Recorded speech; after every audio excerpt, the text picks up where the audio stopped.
Hare Krishna, Radhe Radhe. Welcome back to my channel. আমি তৃষিতা আবারও চলে এসেছি একটা ছোট্ট ব্লগ নিয়ে।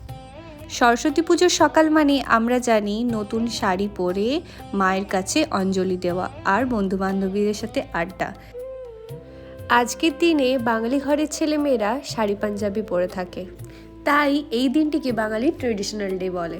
চলো এবার দেখা যাক মেদিনীপুরের সেই বিখ্যাত কলেজ স্কোয়ারের জনসমুদ্র। বেলা গড়িয়ে যেতে আমরা রওনা হলাম, কারণ আমরা জানি টিনেজাররা প্রচুর ভিড় করে। ওই 11টা থেকে 2টো টাইম অবধি প্রচুর ভিড় থাকে, ঢোকা পসিবলই নয়। তাই জন্য আমরা 3:30 নাগাদ বেরিয়ে পড়লাম। দেখতেই পাচ্ছ কত সুন্দর সুন্দর মণ্ডপ আর প্রতিমা হয়েছে, ঘুরে ঘুরে চলো দেখি।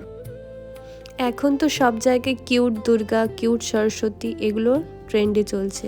যদিও এই ট্রেন্ডটি আমার পছন্দ নয়, কারণ মাকে যেভাবে বর্ণনা করা রয়েছে আমাদের শাস্ত্রে, বা যেভাবে আমরা পুজো করার নির্দেশ দেওয়া রয়েছে, তো সেভাবেই আমাদের পুজোটা করা উচিত। এবং তার অবয়ব, তার মূর্তি, তার সাবেকি সাজ সেভাবেই রাখা দরকার, কারণ সেভাবেই মা বিরাজমান।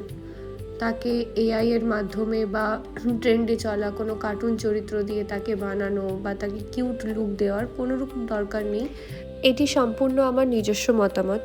আপনাদের মতামত আপনারা কমেন্ট বক্সে অবশ্যই জানাবেন।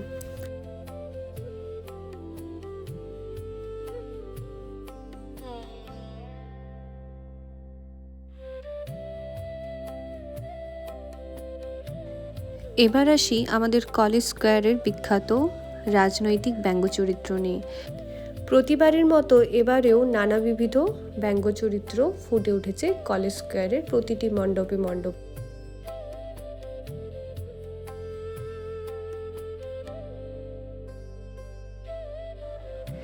এরপর আমরা এলাম বিদ্যাসাগর বিশ্ববিদ্যালয়ের ভেতরে প্রাঙ্গণে কিন্তু খুব বড় করেই পুজো হয়ে থাকে। ইউনিভার্সিটির স্টুডেন্টরা এই পুজো আয়োজন করে থাকে।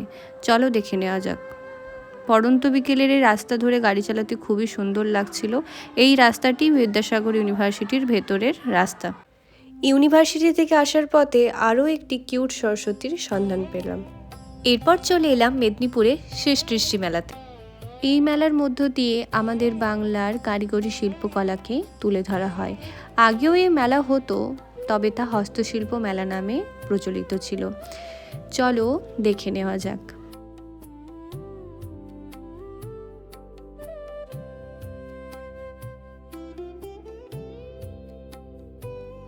দেখো এই মহিলাটি কত মন দিয়ে কাপের উপরে ফেব্রিকের কাজ করছে।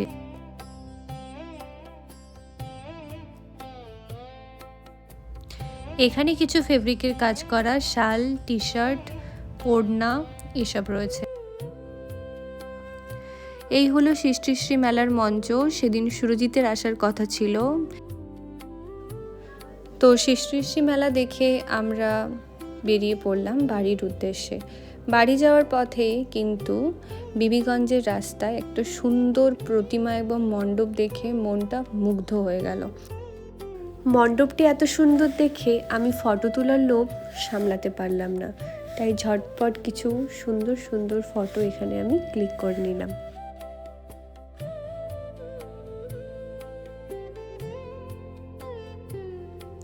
এই মণ্ডপ দেখার পরেই কিন্তু ঘরের পথে রওনা হলাম।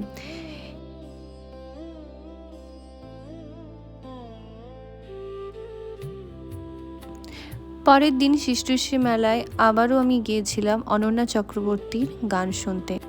অনন্যাদির সেই ভাইরাল লোকগীতি শুনে কি বলবো, গায়ে কাঁটা দিয়ে উঠল। ও প্রাণ পাখি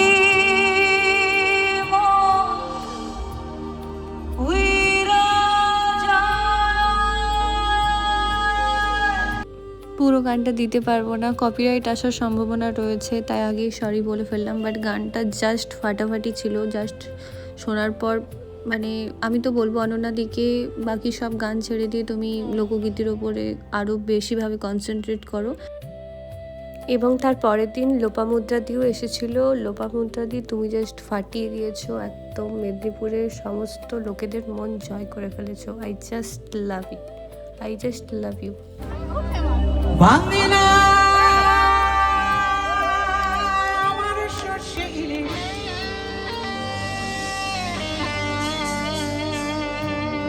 চিংড়ি কচি লাউ।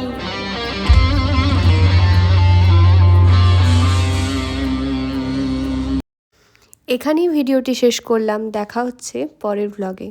আর ভিডিওটি ভালো লেগে থাকলে লাইক শেয়ার সাবস্ক্রাইব করে দাও। চলো বাই বাই।